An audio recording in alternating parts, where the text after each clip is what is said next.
ముందుగా మన తండ్రి అయిన దేవునికి ప్రభువైన యేసుక్రీస్తు ద్వారా వేవేల కృతజ్ఞతాస్తుతులు చెల్లిస్తూ ఈ యొక్క మార్నింగ్ ప్రేయర్ కార్యక్రమం ద్వారా లేఖనం ఏమి చెప్పుచున్నది అని ఆలోచించి అనేక మందిని ఆలోచింపజేయడానికి చేరువచ్చినటువంటి మీ అందరికీ కూడా ప్రభువైన యేసుక్రీస్తు నామంలో శుభాభివందనములు తెలియజేస్తూ సోదరులు లాలయ్య గారి ప్రారంభ ప్రార్థన ద్వారా ఈనాటి మార్నింగ్ ప్రేయర్ కార్యక్రమమును ప్రారంభించుకుందాము.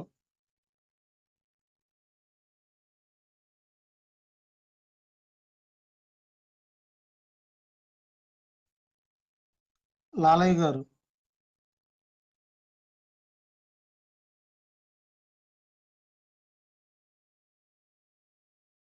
అప్పారావన్నయ్య మీరు ప్రార్థన చేయండి.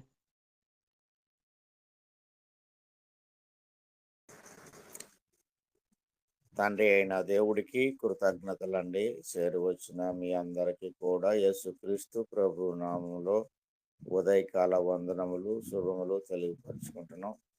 లేఖనం ఏం చెప్పుచున్నది అనే కార్యక్రమాన్ని ప్రార్థన ద్వారా ప్రారంభించుకుందాం.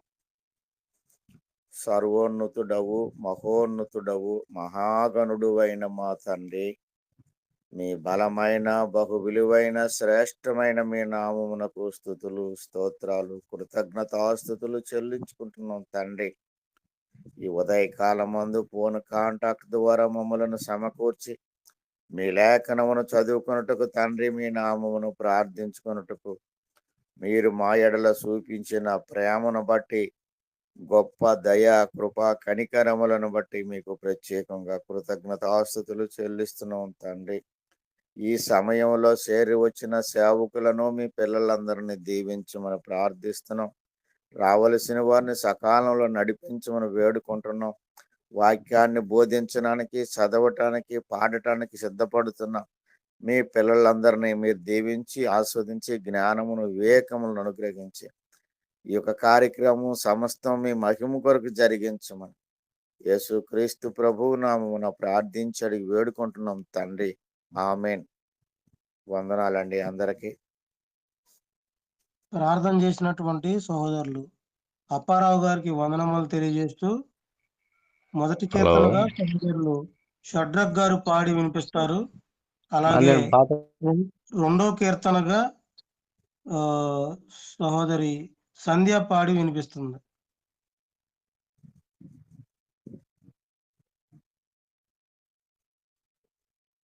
ప్రభువైన యేసుక్రీస్తు నామములో కూడి వచ్చిన సహోదరి వందనాలండి. అలాగే ఈ కార్యక్రమాన్ని నడిపిస్తున్న రవి గారికి వందలు తెలియజేస్తున్నాను.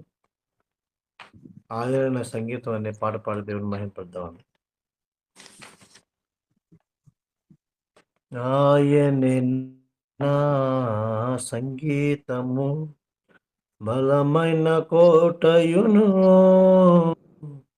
జీవాధిపతియు ఆయనే జీవిత కాలమెల్ల స్తుతించెదను. జీవాధిపతియు ఆయనే జీవిత కాలమెల్ల స్తుతించెదను. ఆయనే నా సంగీతము. స్తుతుల మధ్యలో నివాసం చేసే దూతలెల్ల పాడేడు ప్రభుడాయనే. స్తుతుల మధ్యలో నివాసం చేసే దూతలెల్ల పాడేడు ప్రభుడాయనే. వేడుచుండు భక్తుల మొరలు విని, వేడుచుండు భక్తుల మొరలు విని దిక్కులేని పిల్లలకు ప్రభుడాయనే. దిక్కులేని పిల్లలకు ప్రభుడాయనే. ఆయనే నా సంగీతము బలమైన కోటయును జీవాధిపతియు ఆయనే జీవిత కాలమెల్ల స్తుతించెదను. ఇద్దరు ముగ్గురు నానామమున ఏకీభవించిన వారి మధ్యలోన, ఇద్దరు ముగ్గురు నానామమున ఏకీభవించిన వారి మధ్యలోన ఉండేదనని మన యేసుని ఉండేదనని మన యేసుని స్వరములు ఎత్తి నిత్యం స్తుతించెదము స్వరములు ఎత్తి నిత్యం స్తుతించెదము ఆయనే నా సంగీతము బలమైన కోటయును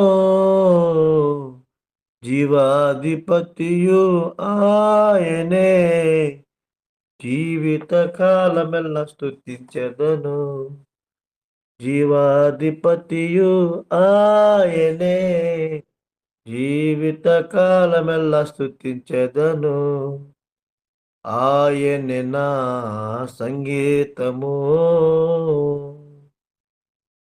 ఉండాలి కదా.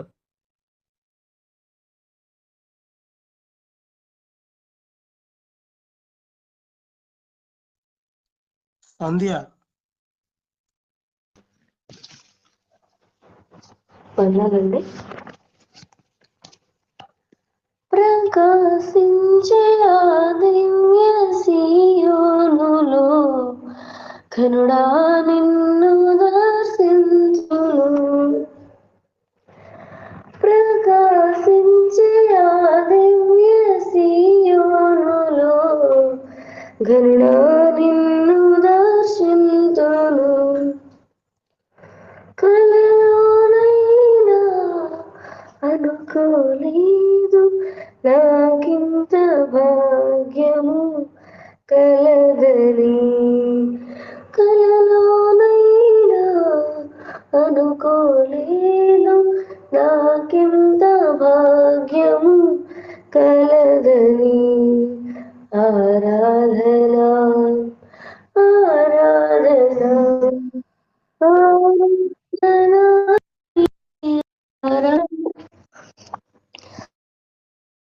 ఆరాధన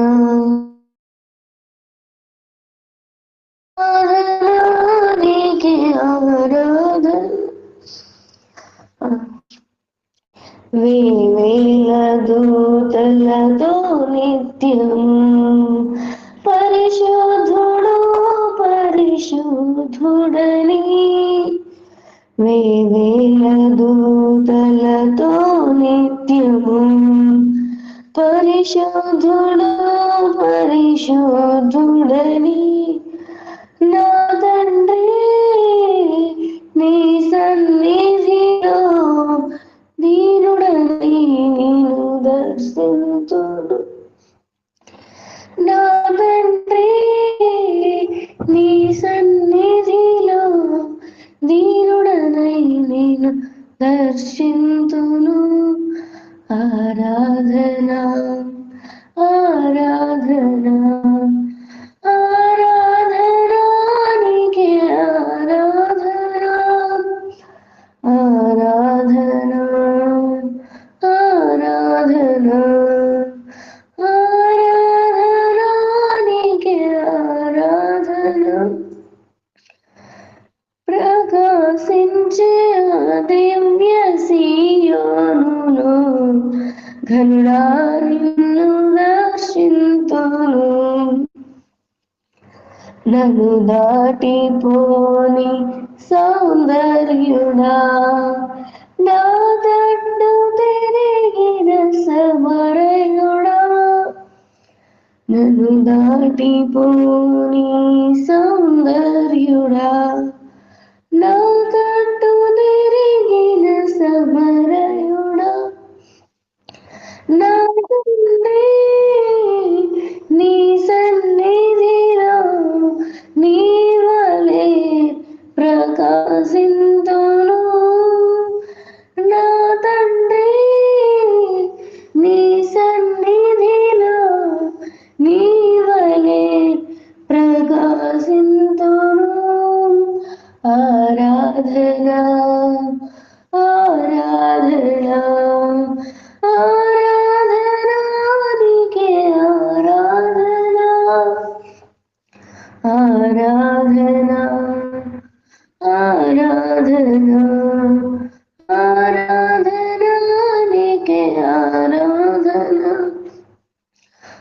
ఆరాధన నీకే ఆరాధన ఆరాధన నీకే ఆరాధన ప్రకాశించే ఆ దివ్య సీయోనులో గరుడా నిన్ను దర్శింతును ప్రకాశించే ఆ దివ్య సీయోనులో గరుడా నిన్ను దర్శింతును అన్నానండి. ఇప్పటి వరకు పాటలు పాడినటువంటి సహోదరి అలాగే సహోదరునికి ఇరువురికి వందనములు తెలియజేస్తూ నిర్గమకాండము వాక్యపట్న భాగంగా మనం 7వ అధ్యాయమును చదువుకుందాము. సోదరులు సుజయ్ చక్రవర్తి గారు మొదటి 7 వచనాలు చదువుతారు. తర్వాత లాలయ్య గారు 16వ వచనం వరకు చదువుతారు. తర్వాత చివరి వరకు యేసుపాదం గారు చదువుతారు. దేవుని నామానికి వందనాలండి. నిర్గమకాండం 7వ అధ్యాయం. కాగా యెహోవా మోషేతో ఇట్లనెను, ఇదిగో నిన్ను ఫరోకి దేవునిగా నియమించితిని, నీ అన్న అహరోను నీకు ప్రవక్తగా నుండును. నేను నీకు ఆజ్ఞాపించినది యావత్తూ నీవు పలకవలెను. ఫరో తన దేశంలో నుండి ఇశ్రాయేలీయులను పోనీయవలెనని నీ అన్నయ్య అయిన అహరోను అతనితో చెప్పాను. అయితే నేను ఫరో హృదయమును కఠినపరిచి ఐగుప్తు దేశంలో నా సూచక క్రియలను నా మహత్కార్యములను విస్తరింపచేసేదను. ఫరో మీ మాట వినడు గాని నేను నా చెయ్యి ఐగుప్తు మీద వేసి గొప్ప తీర్పుల చేత నా సేనలను ఇశ్రాయేలీలైన నా ప్రజలను ఐగుప్తు దేశంలో నుండి వెలుపలికి రప్పించెదను. నేను ఐగుప్తు మీద నా చెయ్యి చాపి ఇశ్రాయేలీయులను వారి మధ్య నుండి రప్పింపగానే నేను యెహోవానని ఐగుప్తుని తెలుసుకుందునెను. మోషే అహరోనులు యెహోవా తమకు ఆజ్ఞాపించినట్లు చేసిరి, అలాగుననే చేసిరి. వారు ఫరోతో మాట్లాడినప్పుడు మోషేకు 80 ఏండ్లు, అహరోనుకు 83 ఏండ్లు.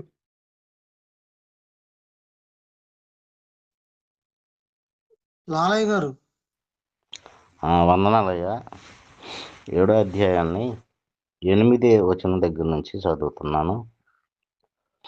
నిర్గమకాండం 7వ అధ్యాయం 8వ వచనం. మరియు యెహోవా మోషే అహరోనులతో ఇట్లనెను, ఫరో మీ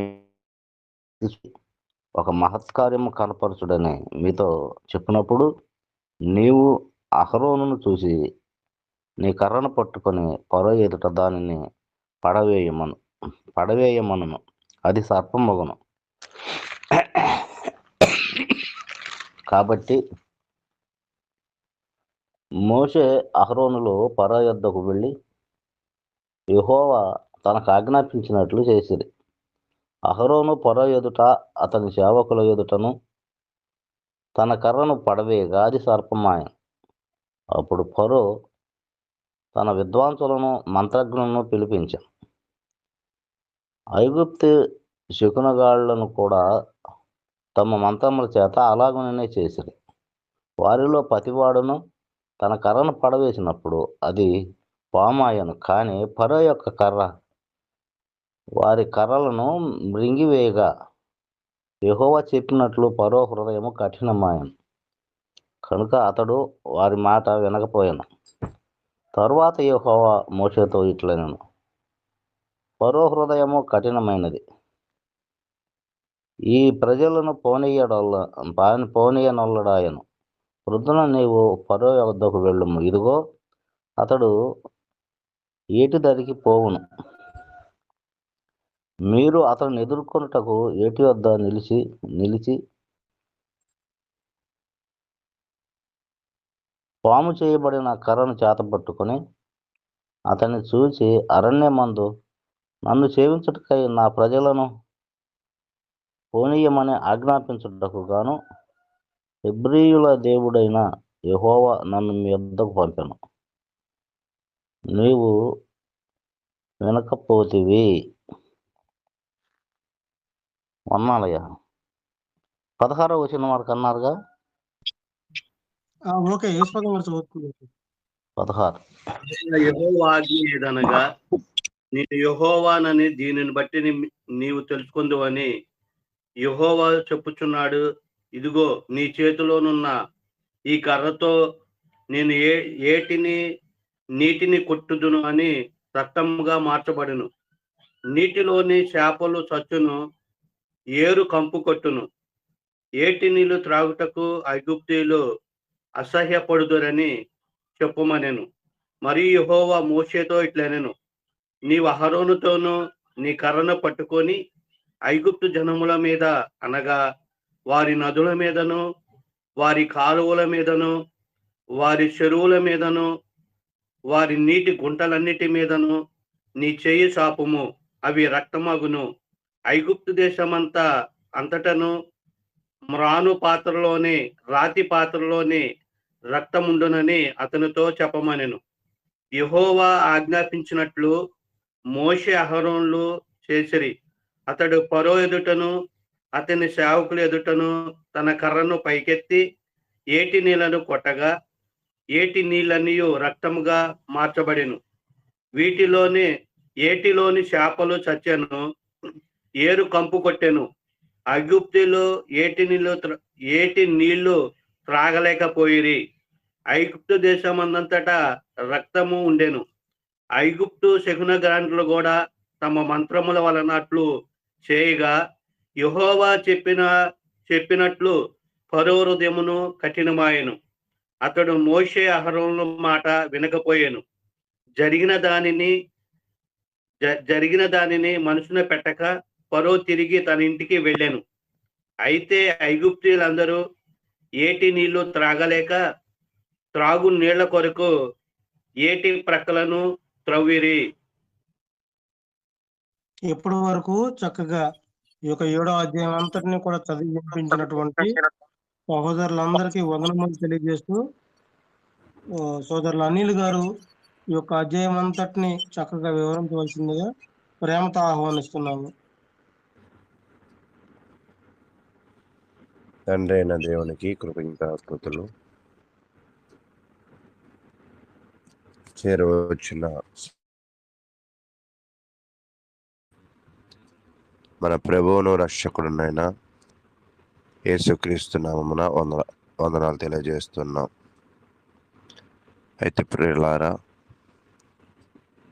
దేవుని యొక్క మహాకృపను బట్టి మనము 7వ అధ్యాయాన్ని అధ్యయనం చేస్తూ ఉన్నాం.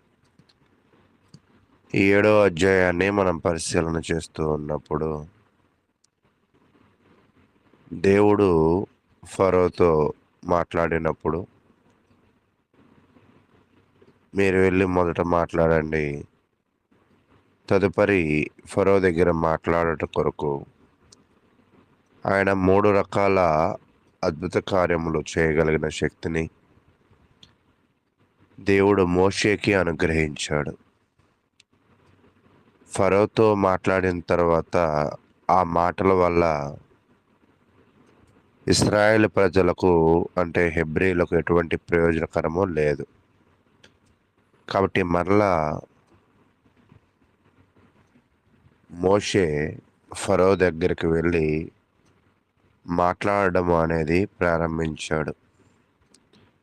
అయితే మోషే 6వ అధ్యాయం చివరి వచనంలో ఏమంటున్నాడంటే, మాట్లాడు అని చెప్పగానే మోషే చిత్తగించుము, నేను మాట మాంద్యము గలవాడను, ఫరో నా మాట ఎట్టు వినునని యెహోవా సన్నిధిని పలికెను.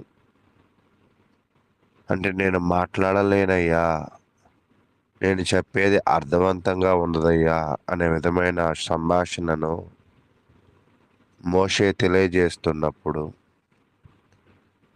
దేవుడు అతనికి తోడుగా ఉంచిన అహరోనును ఉపయోగించి, మోషే, నీతో పాటు అహరోను ఉంటాడు, నీకు శక్తిగా నేను అనుగ్రహించినవి ఉంటాయి, నువ్వు భయపడకుండా, ఒకవేళ జడియకుండా, దిగులు పడకుండా, ఇశ్రాయేలులకు మేలు జరగాలి అంటే, వాళ్ళు రక్షింపబడాలి అంటే ఖచ్చితంగా నువ్వు వెళ్ళి మరలా ఫరోని కలవాలి అని తెలియజేశారు. ఈ మోషే అహరోనులు ఇప్పుడు దేవుడు ఆజ్ఞాపించినది యావత్తు చేస్తూ దేవుడు ఆజ్ఞాపించినట్లుగా యావత్తును కూడా మాట్లాడారు. ఇక్కడ ఆత్మ సంబంధంగా మనం నేర్చుకోవాల్సింది కూడా ఇక్కడ కొన్ని విషయాలు ఉన్నాయి. ఏమిటంటే నిజంగా మన జీవితంలో దేవుడు కోరుకునే విధముగా మనం ప్రవర్తిస్తూ ఉన్నామా? దేవుడు కోరుకునే విధంగా మనము మాట్లాడుతూ ఉన్నామా? దేవుడు కోరుకునే విధముగా మనం జీవిస్తూ ఉన్నామా? ఒకవేళ మోషేలాగా మనం కూడా మన లోపాలను గుర్తించుకుని, అయ్యా ఈ లోపంతో నేను ఇబ్బంది పడుతున్నాను అంటే, దేవుడు మోషేకి అహరోనుని సహాయకుడిగా పంపించినట్లుగా మన లోపములను తీసివేయడానికి దేవుడు మనకు ఒక సహకారులను సహాయకులను పంపిస్తాడు. అయితే ఈరోజు చాలామంది చేస్తున్న పొరపాటు ఏంటంటే, వాళ్ళు మాట్లాడుతున్న విధానము, వాళ్ళు ప్రవర్తిస్తున్న విధానము, వాటిలో పొరపాట్లు ఉన్నాయి, వాటిలో దేవుని చిత్తము లేదు అనే గ్రహింపు వాళ్ళలో లేదు. అయితే ఇప్పుడు మోషే అహరోనులు కలిసి ఫరో దగ్గరికి వెళ్ళినట్లుగా మనం చూస్తూ ఉన్నాం. మోషే గుణం ఎలా ఉందంటే, అతని యొక్క ప్రవర్తన ఎలా ఉన్నది అంటే, నేను ఆయన దగ్గరికి వెళ్ళలేను కదయ్యా. ఎందుకు వెళ్ళలేను అంటే, ఇది పరిస్థితి అన్నాడు. ఫరో ఎలా ఉన్నాడు అంటే, అతడు చాలా అహంకారిగా ఉన్నాడు. ఎందుకు అతను అహంకారిగా ఉన్నాడంటే, తన్ను తానే దేవుడుగా భావించుకుంటూ తాను తన జీవితంలో నిజ దేవుణ్ణి తెలుసుకోవడంలో విఫలమైపోతూ, దేవునిని అక్కడికి వెళ్ళి ఆరాధిస్తారా, మీరు సోమరుల వలె ఉన్నారు అని అంటూ వారిని అవమానిస్తూ తన మాటలు ముందుకు తీసుకువెళ్ళాడు గత అధ్యాయంలో. ఎందుకు అంటే తన హృదయము చాలా కఠినముగా ఉంది. ఈ కఠినంగా ఉన్న వ్యక్తిని ఒక్కోసారి దేవుడు తన మాటల చేత లొంగని వారిని దేవుడే కొన్ని కార్యముల చేత వారిని మార్చే అవకాశం అయితే ఉంటుంది. ఇశ్రాయేలులో నమ్ముకునేది యెహోవానైతే ఐగుప్తులు నమ్మేది చాలా విగ్రహారాధన చేసేవాళ్ళు. అయితే ప్రియులారా, ఇతను ఎంత కఠినంగా ఉన్నాడో ఈ అధ్యాయంలో మనం పరిశీలన చేద్దాం. 4వ వచనం, ఫరో మీ మాట వినడు గాని నేను నా చెయ్యి ఐగుప్తు మీద వేసి గొప్ప తీర్పుల చేత నా సేనలను ఇశ్రాయేలులైన నా ప్రజలను ఐగుప్తు దేశంలో నుండి వెలుపలికి రప్పించుదను. అయితే గతంలో మోషే కూడా మాట్లాడినప్పుడు అంటాడు, అయ్యా నా మాటల వల్ల వాళ్ళకి విడుదల కలిగిద్దేమో అనుకుంటే నేను మాట్లాడిన దగ్గర నుంచి కీడే జరుగుతుందయ్యా అని తెలియజేశాడు. కానీ దేవుడు ఏమంటున్నాడంటే, లేదు, నేను ఖచ్చితంగా మీ మాటలు బట్టి అతను విడుదల చేస్తాడని మీరు అనుకోవద్దు. నేను గొప్ప తీర్పులు తీర్చి వాళ్ళ దేవతలకి వారికి తీర్పులు తీర్చి నేను వారిని విడిపిస్తాను. 430 సంవత్సరాల నుంచి పడుతున్న వారి యొక్క బాధను, వారు కృంగిపోయి వాళ్ళు మూలుగుచున్న వాళ్ళ యొక్క మూలుగులను నేను విన్నాను కాబట్టి నేను వాళ్ళని ఖచ్చితంగా రక్షిస్తాను. ఎందుకంటే నేను వాగ్దానం చేసి ఉన్నాను కదా. నా బలమైన చేతిని చాపి నా బలాన్ని ఒకవైపు ఇశ్రాయేలు ప్రజలకు చూపిస్తాను, మరొక వైపు ఐగుప్తు ప్రజలకి ఫరోకు చూపిస్తాను అని అన్నారు. అప్పుడు వారి వయసు ఎంత అంటే, మోషే అహరోనుల వయసు, మోషే వయసు 80 ఏళ్ళు, అహరోనుల వయసు 83 ఏళ్ళు. అయితే ఇంకా 8వ వచనం, మరియు యెహోవా మోషే అహరోనులతో ఇట్లనెను, ఫరో మీ శక్తి చూపుటకై ఒక మహత్కార్యము కనపరచుడని మీతో చెప్పినప్పుడు, అంటే ఫరో అడిగినప్పుడు గతంలో మీకు 3 రకాలైన అద్భుతాలు చేయగలిగిన వాటిని ఇచ్చా. మొదటిది ఏమిటి అంటే కర్రను పాముగా మార్చడం. 9వ వచనం, నీవు అహరోనును చూచి నీ కర్రను పట్టుకుని ఫరో ఎదుట దాన్ని పడివేయమనము, అది సర్పమాయను.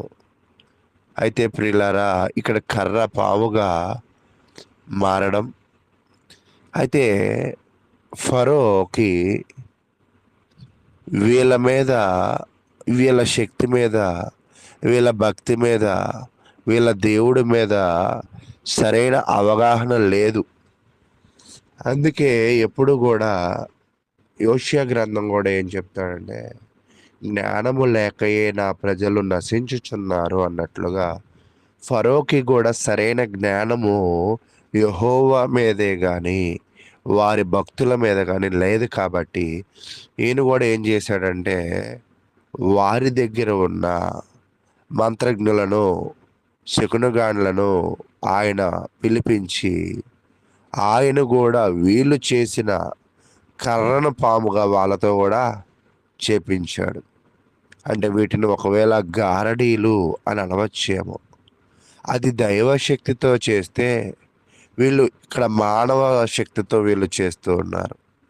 దైవశక్తి మానవ శక్తి ఒకవేళ పోటీ పడితే చివరికి ఏమి గెలుస్తుంది, ఏది లొంగిపోయిద్ది అంటే 12వ వచనం, వారిలో ప్రతివాడును తన కర్రను పడివేసినప్పుడు అది సర్పమాయను గాని అహరోను కర్ర, ఎవరి కర్ర అండి? అహరోను కర్ర వారి కర్రలను మిరింగివేయగా, అయితే వారు కూడా కర్రలను పావులుగా మార్చగలిగారేమో కానీ అవి స్థిరంగా ఉండలేదు, అది బలంగా ఉండలేదు. స్థిరంగా బలంగా ఉన్నది ఏంటంటే దైవశక్తి. అయితే 13వ వచనము, యెహోవా చెప్పినట్టు ఫరో హృదయము కఠినమాయను గనుక అతడు వారి మాట వినకపోయాను. అంటే ఏదో ఒకదానిని చూసి బుద్ధి తెచ్చుకోలేదు. నిజంగా కొంతమంది 1-2టికి మారరు, ఎంతో నష్టపోయేదాకా కూడా ఆలోచిస్తూ ఉంటారు. అంటే నష్టము చేకూరేదాకా, బాధలు అనుభవించేదాకా వాళ్ళ జీవితాలు మార్చడానికి ఇష్టపడరు. ఇక్కడ ఫరో కూడా ఎందుకు ఇంత కఠినంగా ఉన్నాడంటే దేవుడు తెలియదని, ఎవరు యెహోవా అని గర్వపు మాటలు మాట్లాడిన ఈ ఫరోకి, వారి యొక్క విగ్రహపు దేశానికి, వారి యొక్క విగ్రహాలను పూజించే ప్రజలకు ఇశ్రాయేలుడైన నిజ దేవుడు పరిచయం చేయడానికే ఈ పరిస్థితులన్నీ కూడా వాళ్ళు చూస్తూ ఉన్నారు. వాళ్ళు ఒప్పుకుంటే ఈ పరిస్థితులు వాళ్ళు చూడక్కర్లా. అయితే 15వ వచనం, మరలా ప్రయత్నం. ఇక్కడ మోషే అహరోన్లు ఎలా ఉన్నారంటే వాళ్ళు నిరంతరము కూడా ప్రయత్నిస్తూ ఉన్నారు. దేవుడి ఆజ్ఞను తూచా తప్పకుండా, వారి శక్తి లోపము లేకుండా అనుదినము ప్రయత్నం చేస్తూ ఉన్నారు. 15వ, ప్రొద్దున నీవు ఫరో యొద్దకు వెళ్ళుము, ఇదిగో అతడు ఏటి దగ్గరికి పోవును, నీవు అతనిని ఎదుర్కొనుటకు ఏటి ఒడ్డున నిలిచి పాముగా చేయబడిన కర్రను చేత పట్టుకొని అతన్ని చూచి అరణ్యమందు నన్ను సేవించు. అయితే మీరు మమ్మల్ని అరణ్యంలోకి వెళ్ళి మేము యెహోవాను సేవిస్తామంటే మమ్మల్ని మీరు పంపలేదు, దేవుని ఆజ్ఞను మీరు వినలేదు. కాబట్టి 17వ వచనం, కాగా యెహోవా ఆజ్ఞ ఏదనగా నేను యెహోవానని దీనిని బట్టి నువ్వు తెలుసుకుందువు. యెహోవా చెప్పుచున్నాడు, ఇదిగో నా చేతిలోనున్న ఈ కర్రతో నేను ఏటి నీటిని కొట్టెదను, అది రక్తముగా మార్చబడును. సహజంగా వాళ్ళ దగ్గర ఉన్న ఏటి ఏటి అంటే అది నైలు నది యొక్క ఏటి. నైలు నది అనేది వాళ్ళ యొక్క మనసుల్లో అభిప్రాయము. అది చాలా గొప్పది, అది చాలా పవిత్రమైనది, చాలా పావనమైనది. ఆ నదిని వారు పూజించేవారు. దానిలో ఎన్నో పూజలు, యాగాలు చేస్తూ వాటికి ఆ నీరు స్వచ్ఛమైనది అని వారి కుటుంబాలలో ఉన్న విగ్రహాలను అక్కడ శుభ్రపరుచుకునే పరిస్థితులు కూడా మనం చూస్తూ ఉంటాం. ఇది చరిత్రను చదివినప్పుడు బాగా మనకు అర్థమవుతూ ఉంది. ఆ నైలు నదికి దాని యొక్క విశిష్టత.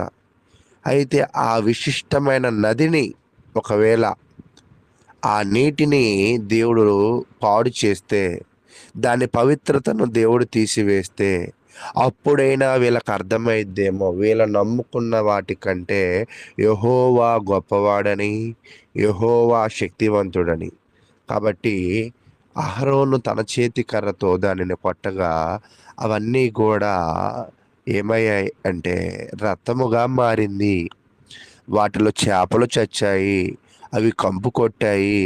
ఆ పవిత్రమైన వాటితో స్నానము చేయడానికి, పానము చేయడానికి అసహ్యపడ్డారు జనాలు. అంటే గతములో అది పవిత్రంగా ఎంచిన వారు దాని పవిత్రతను ఇప్పుడు ఎవరు తీసివేశారంటే దేవుడు తీసివేశాడు. దాని యొక్క శ్రేష్టత్వాన్ని ఎవరు తీశారంటే దేవుడు తీసివేశాడు. ఒకవేళ ఆ నీటిలోనే దైవశక్తి ఉంటే, ఈ కర్ర యొక్క శక్తి, ఈ దైవశక్తి ఆ నీటి శక్తి మీద జయించేది కాదుగా. అంటే ఇప్పుడు వాళ్ళకేం అర్థం కావాలంటే, వాళ్ళు పవిత్రంగా దైవంగా భావిస్తున్న ఆ నీటి జలములలో దైవశక్తి లేదు. కేవలము ఆ శక్తి ఎవరిలో ఉన్నది అంటే దేవునిలో మాత్రమే ఉంది. అయితే అదంతా కూడా వాసన కొట్టిన పరిస్థితి, అక్కడంతా కూడా రక్తముగా మారిన పరిస్థితి అయితే మనం చూస్తూ ఉన్నాం. అక్కడ అన్ని చనిపోయిన పరిస్థితి, ఆ నీళ్లను తాగలేని పరిస్థితి, ఎన్నో ఇబ్బందులు. ఫరో కఠినంగా ఉండడం వల్ల అక్కడ ఉన్న వాళ్ళు అందరూ ఇబ్బంది పడుతూ ఉన్నారు. అయితే 22వ వచనం, ఐగుప్తు శకునగాండ్రు కూడా తమ మంత్రముల వల్ల అట్లు చేయగా యెహోవా చెప్పినట్టు ఫరో హృదయము కఠినమాయను. అతడు మోషే అహరోనుల మాట వినకపోయెను. అయితే ప్రియులారా, ఇక్కడ మనం పరిశీలన చేస్తూ ఉన్నప్పుడు ఫరో ప్రతి దానికి కూడా ఏం చేస్తూ ఉన్నాడంటే, అక్కడ మన పరిశీలనలో ఈ మంత్రగాళ్ళను ఇన్వాల్వ్ చేస్తూ ఉన్నాడు.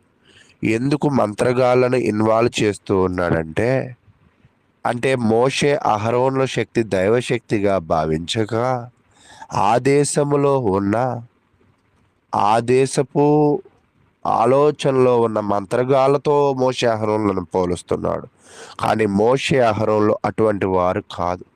ఈరోజు చాలామంది కూడా కొన్ని సంఘాలలో అందరినీ ఒకలా చూస్తూ ఉంటారు. సేవకులు, ఆ సేవకుడు అలా ఉన్నాడంటే వీళ్ళు ఇలాగే ఉంటారు, ఆ విశ్వాసం ఎలా ఉన్నాడంటే వీళ్ళు ఇలాగే ఉంటారు.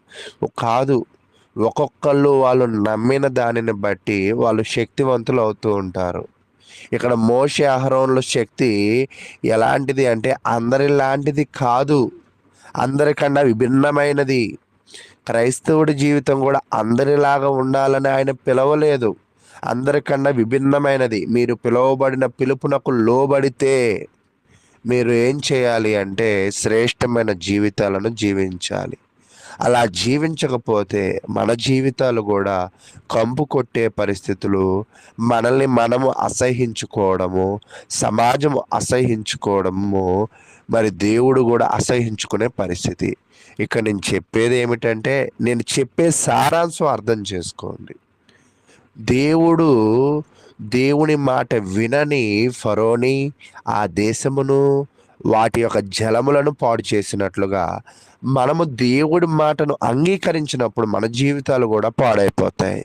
ఈ పాడైపోయిన జీవితాలను పరిశుద్ధపరచడము దేవుడి వల్లే సాధ్యమైంది, కానీ మంత్రసానుల వలనో లేదా ఎటువంటి ఆచారాల వలన కూడా అవి మనము బాగు చేసుకోలేము. కానీ మీ హృదయం కఠినముగా ఉంటే అది అంగీకరించలేము. మన హృదయం ఎప్పుడు నేర్చుకునే స్వభావం ఉండాలి, మార్చుకునే స్వభావం ఉండాలి, అనుసరించే స్వభావం ఉండాలి. కానీ ఫరోలో ఆ స్వభావము లేదు. లేకపోవడమే ఆ కఠినత్వం వల్ల ఇటువంటి క్రియలను వాళ్ళు చూడాల్సి వచ్చింది. అయితే ప్రియులారా, శకునగాండ్లు కూడా వారి జీవితంలో అటువంటి గారడీలు చేస్తూ ఉండవచ్చు, భ్రమను కల్పించి ఉండవచ్చు. కానీ శకునగాండ్ల శక్తి వేరు, మోషే యొక్క శక్తి వేరు. 23 జరిగిన దానిని మనసున పెట్టక ఫరో తిరిగి తన ఇంటికి వెళ్ళాను. అంటే ఏమాత్రము కూడా మోషే అహరోన్లు చేస్తున్న వాటిని ఈయన ఆలోచన చేయడం లేదు. ఎందుకంటే సరైన దృష్టితో వారిని చూడడం లేదు కదా. కాబట్టి ఫరో ఏం చేశాడంటే, అయ్యో నీరు రక్తం అయింది, పవిత్రం అపవిత్రం అయింది, దైవము స్తంభించిపోయింది అని భావించి 24వ వచనం, ఐగుప్తులందరూ ఏటి నీళ్లు తాగలేక త్రాగునీళ్ళు కొరకు ఏటి ప్రక్కలను తవ్విరి. యెహోవా ఏటిని కొట్టి 7 దినముల అయినా, అంటే ఏటిని కొట్టి ఎన్ని రోజులు అయిందంటే 7 దినాలు అయింది. తాగడానికి నీళ్ళు అయితే పని చేయడం లేదు. కాబట్టి ఫరో ఏం చేశాడంటే మరొక మార్గాన్ని ఎంచుకున్నాడు. ఈరోజు ఇక్కడ మనం కూడా నేర్చుకోవాల్సింది ఏంటంటే, క్రైస్తవ్యంలో కఠినత్వం ఎలా ఉంటుంది అంటే, దేవుణ్ణి ఆరాధిస్తే ఏమొచ్చిద్ది? ఫరోలాగా మనం సంపాదిస్తే సంపాదన వచ్చిద్ది. దేవుడు వాక్యాన్ని గ్రహిస్తే మనకేమొచ్చిద్ది? సమాజంలో గ్రహిస్తే మనకేదో వచ్చిద్ది. దేవుని మాటలు నమ్మితే మనకి ఆలోచించడానికి కూడా ఫరోలాగా మనం ఇష్టపడం. ఎప్పుడైతే దేవుని మాట వినమో, దేవునిని ఆరాధించడమో, దేవుని విషయాల్లో ముందుకు వెళ్ళమో, మన జీవితాలు కూడా కంపు కొట్టే పరిస్థితి రావచ్చు.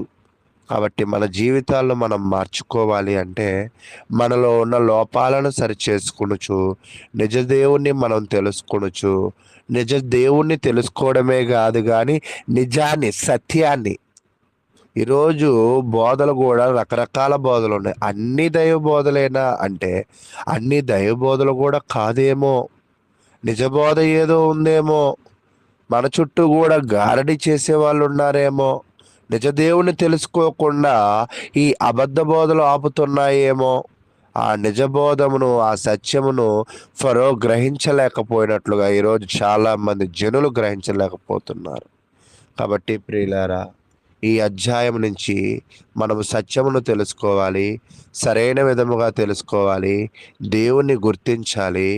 దేవుడి ఎడల చేసిన కార్యముల ఎడల మనం ఆసక్తిని కనపరచాలి కానీ మరొక వ్యక్తుల చేత చేయబడిన ఆసక్తులతో వాటిని మనము పోల్చకూడదు అని తెలియజేస్తూ, ఈ అధ్యాయంలో ఉన్న వాటి ద్వారా మనము తెలుసుకుని ముందుకు వెళ్ళాలని కోరుకుంటూ, ఇప్పటి వరకు ఓపికగా ఉన్న మీ అందరికీ కూడా ప్రభువు నామమున వందనాలు తెలియజేస్తూ నేను ముగిస్తూ ఉన్నాను.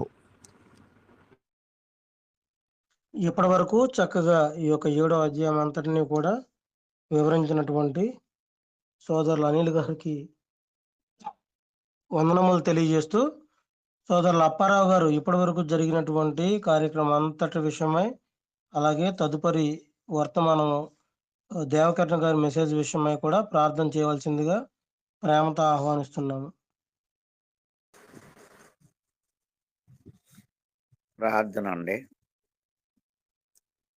పరలోకమందున్న మా తండ్రి, సర్వోన్నతుడు అయిన మా దేవ, మహోన్నతుడు అయిన తండ్రి, మీ ఘనమైన బహు విలువైన నామమునకు కృతజ్ఞతలు, స్తుతులు, స్తోత్రాలు చెల్లించుకుంటున్నాం.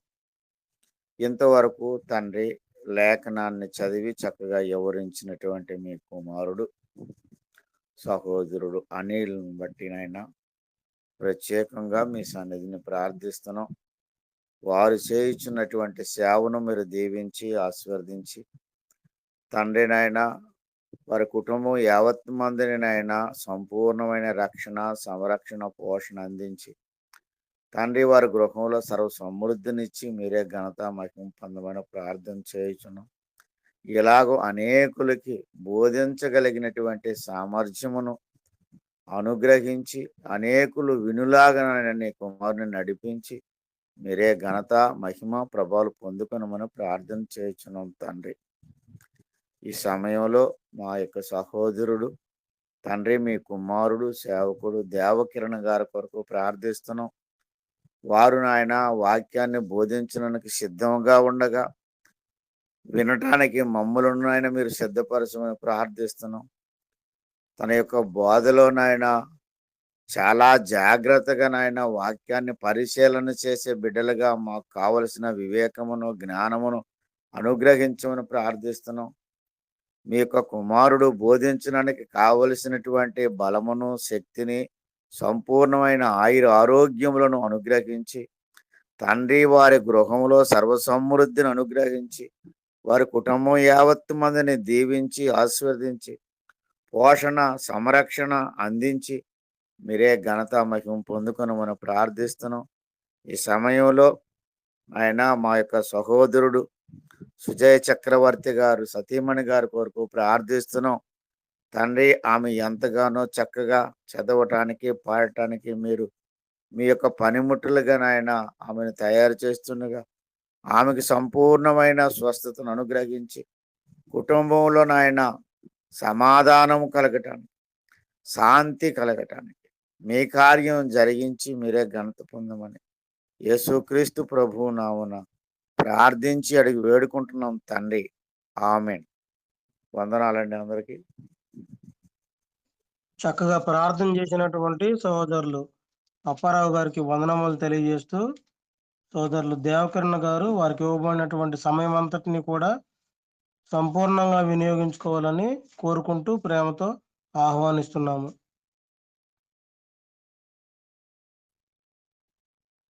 మహోన్నతుడైన మన దేవునికి ఈ ఉదయకాల సమయంలో నా కృతజ్ఞతాస్తుతులు చెల్లిస్తూ ఉన్నాను.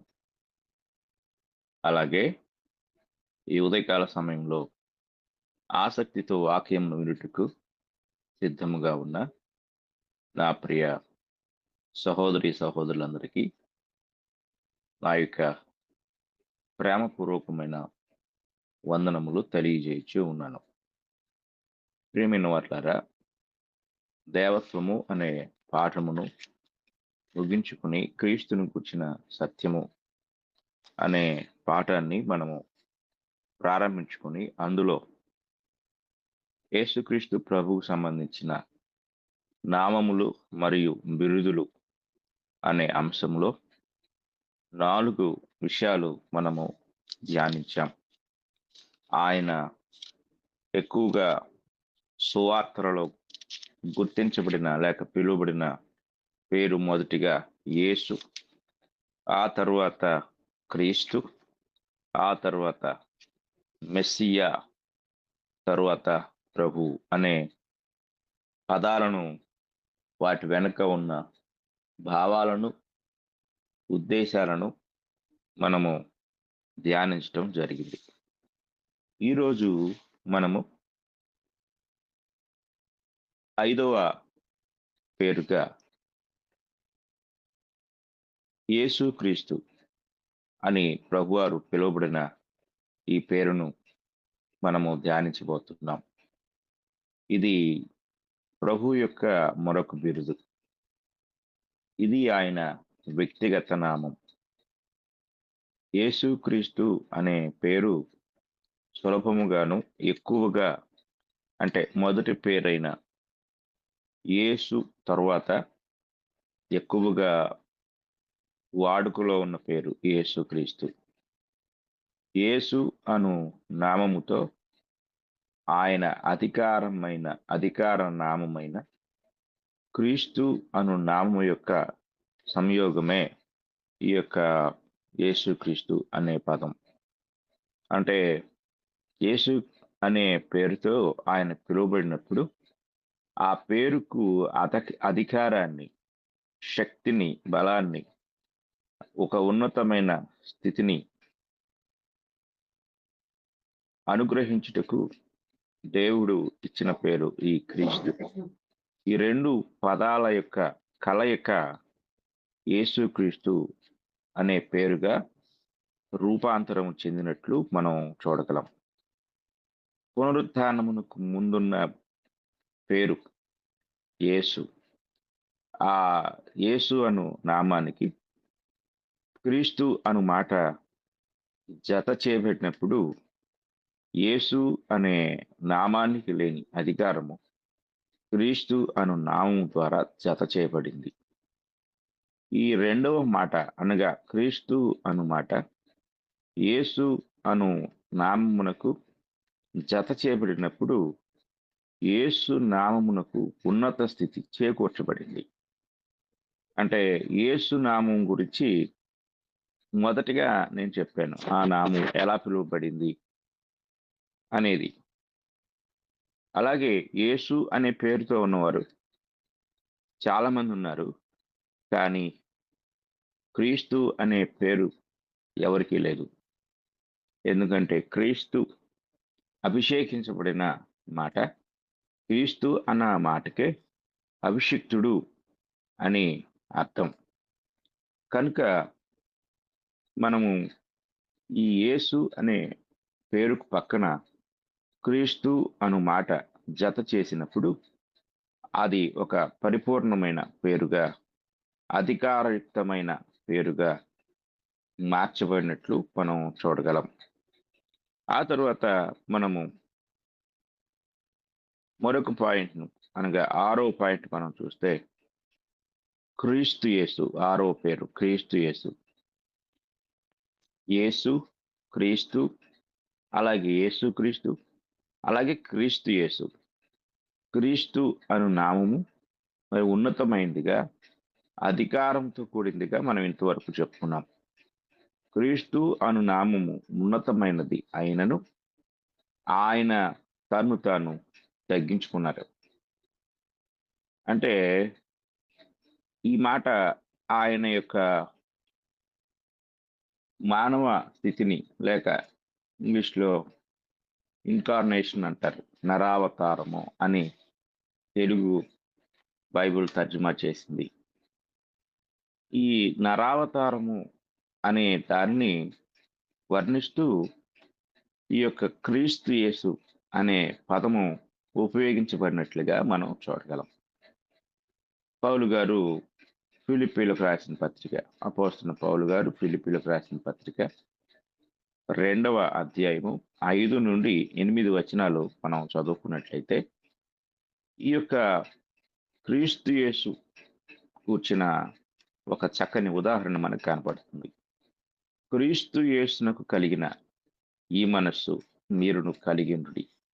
జాగ్రత్తగా మనం గమనించాలి. యేసు క్రీస్తుని రాయొచ్చు కదా, లేక ఇంకొక, అంటే ఆయనకున్న అనేక పేర్లలో చాలా పేర్లు ఉన్నాయి. ఇంకా మనం లోపలికి వెళ్తే ఆ పేర్లు ఇంకా ఎలా ఉంటాయో మనం చూస్తాం. ఎన్ని పేర్లు, ఎన్ని బిరుదులు ఆయనకి ఇవ్వబడ్డాయో, వాటితో ఆయన పిలువబడ్డాడో మనం చూడగలం. అయితే వీటన్నిటినీ గ్రంథకర్త లేక పౌలు గారు ఉపయోగించకుండా యేసుక్రీస్తు అని కూడా చెప్పకుండా క్రీస్తు యేసు అనే పదాన్ని ఎందుకు ఆయన ఉపయోగించాడు అనేది మనం గమనిస్తే, క్రీస్తు అధికారము, యేసు సాధారణ స్థితి. జాగ్రత్తగా మనం గమనించితే క్రీస్తు పరలోక సంబంధమైన, యేసు భూలోక సంబంధమైన. క్రీస్తు అభిషేకించబడిన వాడు, అధికారం కలిగిన వాడు. యేసు ఒక వడ్లవాడు, ఒక అనామకుడుగా పిలువబడ్డవాడు, అలాగే తృణీకరించబడినవాడు, అలాగే ఎలాంటి గుర్తింపు లేనివాడు, అలాగే అనేకుల ద్వారా వారికి ఇష్టం వచ్చినట్లుగా అన్వయించుకున్నారు. ఆయన గూర్చి మాట్లాడుతున్నప్పుడు యేసుక్రీస్తు వారిని దూషిస్తూ పలికిన మాటలు మనము ఆలోచించినట్లయితే, యేసు అను నామంతో భూమి మీద ప్రభువారు ఉన్నప్పుడు శాస్త్రులు, పరిసయ్యులు, యూదా మత నాయకులు ఆయన్ను చాలా నీచంగా మాట్లాడారు. ఆయనను చాలాసార్లు రాళ్లతో కొట్టడానికి ప్రయత్నించారు. కనుక యేసు అను నామము మానవాళికి రక్షణార్థమైన నామం అయినప్పటికీ ఆ రక్షణ కార్యం జరిగించుటలో ఆ నామము భూమి మీద మహింపరచబడలేదు, అది తృణీకరించబడింది. కనుక మొదటి మాటలో ఉన్నత స్థితిని సూచించే మాట, రెండవ మాట ఎలాంటి గుర్తింపు లేని ఒక అనామకుడుగా ఉన్న విధానాన్ని తెలియచేసే మాట. అందుకే ఉన్నత స్థితి నుండి అనామకమైన అంటే ఎలాంటి గుర్తింపు లేని స్థితిని తెలియచేసే రెండు పదాల కలయిక క్రీస్తు యేసు. అందుకే ఆ క్రీస్తు యేసు యొక్క లైఫ్ స్టైల్ అంటే ఆయన జీవన శైలి లేక ఆయన యొక్క పూర్వస్థితి ప్రస్తుత స్థితి ఎలా ఉంది అని తెలియచేయటానికే కింద వచనాలు మాట్లాడుతుంటాయి. అందుకే ఆ వచనాలను వివరించే ముందుగా ఆయన ఏమై ఉన్నాడు అంటే క్రీస్తు అభిషేకించబడిన వాడు, అధికారం కలిగిన వాడు. ఏమయ్యాడు? యేసయ్యాడు. ఎలా యేసు అయ్యాడంటే ఆయన దేవుని స్వరూపం కలిగిన వాడైంది. దేవునితో సమానముగా ఉండుట విడిచిపెట్టకూడని భాగ్యమని ఎంచుకొనలేదు కానీ ఇదంతా పరలోకంలో ఉన్నప్పుడు దేవుని స్వరూపము దేవునితో సమానముగా ఉండుట పరలోకంలో అంటే తండ్రి యొద్ద ఉన్నప్పుడు దైవత్వంలో ఒక వ్యక్తిగా ఉన్నప్పుడు సృష్టి కార్యం జరిగించినప్పుడు ఇవన్నీ ఆ అభిషిక్తుడిగా ఒక గొప్ప అధికారం కలిగిన వాడిగా దూతలను సైతం శాసించగలిగిన వాడిగా ఇవన్నీ మనకు అక్కడ కనపడతాయి. కానీ యేసు అను నామం ధరించినప్పుడు ఏమైపోయాడు? 7వ వచనం, మనుషుల పోలికగా పుట్టాడు. మరియమ్మతో దేవదూత చెప్తూ ఆయన అమ్మ నీకు ఒక కుమారుడు జన్మిస్తాడు అని చెప్తూ ఉన్నప్పుడు యేసుక్రీస్తు వారు మరియ గర్భంలో ప్రవేశించి ఒక మానవ రూపాన్ని సంతరించుకునే సందర్భాన్ని అక్కడ ప్రవచనాత్మకంగా అంటే ముందుగానే చెప్పబడుతున్నట్లుగా మనం చూస్తున్నాం. ఎలా అంటే మనుషుల పోలికగా దేవునితో సమానంగా ఉన్నవాడు, దేవుడు అయి ఉన్నవాడు, దేవుని స్వరూపం కలిగిన వాడు మనుషుల పోలికగా పుట్టాడు. యేసయ్యాడు. దాసుని స్వరూపం ధరించుకొని తను తానే రిక్తునిగా చేసుకున్నాడు. మరియు ఆయన ఆకారమందు మనుషుడిగా కనబడి మరణం పొందినంతగా అనగా శిలువ మరణం పొందినంతగా విధేయత చూపిన వాడై తను తాను తగ్గించుకున్నాడు. అంటే మొదటి 6వ వచనంలో క్రీస్తున్నాడు. 7 నుండి యేసుగా ఈ భూమి మీదకి వచ్చాడు. భూమి మీదకి వచ్చిన ఆయన యేసుగా అంటే తన ప్రజలను వారి పాపం నుండి ఆయనే రక్షించింది కనుక ఆయనకు యేసు అను పేరు పెట్టుదురనే మాట తల్లి గర్భంలో పడకముందే మరియమ్మ గర్భవతి కాకముందే ఆ నామాన్ని గురించి ముందుగా ప్రవచించారు. ఆ నామము మానవ రూపాన్ని ధరించిన ఒక అసాధారణమైన వ్యక్తికి సంబంధించింది. ఆయన దాసుడిగా ఉన్నాడు. యేసు నామము దాసునిది. యేసు నామము మనుషుడిగా కనపడిన వాడిది, విధేయత చూపిన వాడిది, శాపగ్రస్తుడు అయిన వాడిది, మ్రాను మీద వేలాడదీయబడిన వాడిది, ఉమ్మి వేయబడిన వాడిది, ఇంకా కొరడాలతో కొట్టబడిన వాడిది, దూషించబడిన వాడిది. అనరాని మాటలు, ఏ మనిషి సహించలేని మాటలు యేసు అనే నామంలో ఉన్నప్పుడు ఆయన పడ్డాడు. అత్యంత బాధకరమైన మాట ఏమిటంటే యూదులు ఆయన్ను అనరాని మాట, నీవు వ్యభిచారం వలన పుట్టినవాడవు అన్నారు. ఎంత భయంకరమైన మాట! ఎవరు తట్టుకోగలరు ఆ మాటకి? ఎవరు రోషపడకుండా ఉండగలరు? ఎవరు కోపించకుండా ఉండగలరు?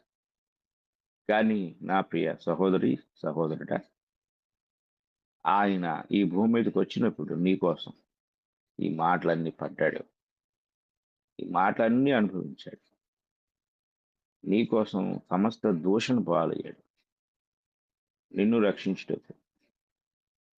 నీ స్థితిని దిగజారిపోయిన, అవమానకరమైన, అసహ్యకరమైన, వెలివేయబడిన నీ స్థితిని బాగు చేయుటకు, నిన్ను ఉన్నత స్థలములో కూర్చొనిపెట్టుకు, ఆయన ప్రక్కనే నేను కూర్చోబెట్టుకుంటకు, ఆయన సింహాసనం నీకు ఇచ్చుటకు మన ప్రభు ఈ లోకానికి దిగజారిపోయాడు, దీనుడయ్యాడు, మానవ రూపాన్ని ధరించాడు. అందుకే ఆయన యేసు అనే నామంతో పిలువబడ్డాడు.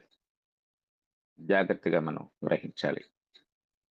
కనుక ఎందుకు ఇక్కడ గ్రంథకర్త క్రీస్తు యేసు అనే పేరు ఉపయోగించాడంటే, క్రీస్తుగా ఉన్నవాడు అంటే అధికారిగా ఉన్నవాడు, ఒక ఉన్నతమైన స్థానంలో ఉన్నవాడు యేసుగా దిగొచ్చాడు.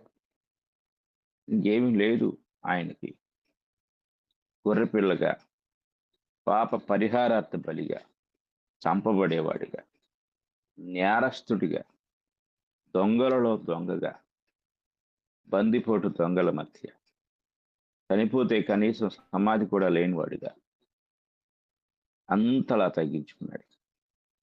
అది నిన్ను, నన్ను, సమస్త మానవాళి భయంకరమైన, వేదనాభరితమైన నరక శిక్ష నుండి తప్పించడానికి. కనుక యేసు స్థానంలో ఉన్నప్పుడు ఆయన ఎలాంటి స్థితిని పొందాడో తెలియచేయడానికే రెండవ స్థానంలో యేసు అనే పేరు, మొదటి స్థానంలో క్రీస్తు అనే పేరు ఉంచడం జరిగింది. ఇక మనము 7వ పాయింట్ని గమనించినట్లయితే, ప్రభు అయిన యేసుక్రీస్తు, యేసుక్రీస్తు వారు ప్రభు అయిన యేసుక్రీస్తుగా పిలువబడ్డాడు. ఈ మాట మనం 10వ వచనం నుంచి చూడగలం. ఫిలిప్పీ పత్రిక 2వ అధ్యాయం 10, 11 వచనాలు. భూమి క్రింద ఉన్న వారిలో గాని ప్రతి వాని మోకాలను యేసు నామమున వంగునట్లును, ప్రతి వాని నాలుకయు తండ్రి అయిన దేవుని మహిమార్థమై యేసు క్రీస్తు ప్రభు అని ఒప్పుకున్నట్లును, దేవుడు ఆయనను అధికంగా హెచ్చించి ప్రతి నామమునకు పైనామమును ఆయనకు అనుగ్రహించెను. జాగ్రత్తగా మనం గమనిస్తే ఇది ప్రభు యొక్క పరిపూర్ణమైన నామం. అంటే ప్రభు అయిన యేసుక్రీస్తు, లేక యేసుక్రీస్తు ప్రభు అయి ఉన్నాడు అనే మాట. అంటే తండ్రి అయిన దేవుడు ఆయనకు ఇచ్చిన ఆధిక్యత, హెచ్చింపు, ప్రతివాని నాలుక తండ్రి అయిన దేవుని మహిమార్థమై యేసుక్రీస్తు ప్రభు అని, అంటే ప్రతివాని మోకాలు యేసు నామమున వంగాలి. కానీ ఆ తరువాత యేసుక్రీస్తు ప్రభు అని ఒప్పుకోవాలి. యేసును ప్రభువుగా, క్రీస్తుగా అంగీకరించాలి. కనుక యేసును యేసుగా అంగీకరించి ఆ యేసు నామం పేరట మనము ప్రార్థించినప్పటికీ అందులో ఒప్పుకోవలసిన విషయం ఏంటంటే, యేసు సాధారణమైన ఒక యేసు మాత్రమే కాదు, ఆయన క్రీస్తు అయి ఉన్నాడు. ఆ క్రీస్తు ప్రభు కూడా అయి ఉన్నాడు. ఈ సంగతులు నేను మొదటిగా యేసు క్రీస్తుని గురించి వివరించినప్పుడు చెప్పాను. పేతురు చెప్తాడు అపోస్తుల కార్యం 2వ అధ్యాయంలో, యేసునే దేవుడు క్రీస్తుగాను ప్రభువుగాను నియమించెను అంటాడు. యేసుగా ఉన్న ఆయన పునరుద్ధానము చెందిన తర్వాత క్రీస్తుగా, ప్రభువుగా నియమించబడ్డాడు. అంటే ఆయనకున్న ఆ గొప్ప ఆధిక్యతను ప్రతి యూదుడు అంగీకరించాలి. యూదులు మాత్రమే కాదు, కానీ మనం కూడా అంగీకరించినప్పుడే ఆ అధికార నామముకున్న విలువను గుర్తించగలం. ఇక మనము తరువాత పేరుని గూర్చి ఆలోచించినట్లయితే, నేను ఇంగ్లీష్లో ఐఆమ్ అనే మాట ఉంటుంది. నేను అనే మాట యెహోవాకు సమాంతరమైన మాట. యెహోవాకు సమాంతరమైన మాట నేను ఇంతకుముందు ఒకటి చెప్పాను, అది ప్రభువు. ఎందుకంటే పాత నిబంధనలో అదోనాయ్ అనే హెబ్రీ పదానికి, క్రొత్త నిబంధన గ్రీకు భాషలో కురియోస్ అనే గ్రీకు పదానికి రెండు కూడా ఒకే అర్థాలు.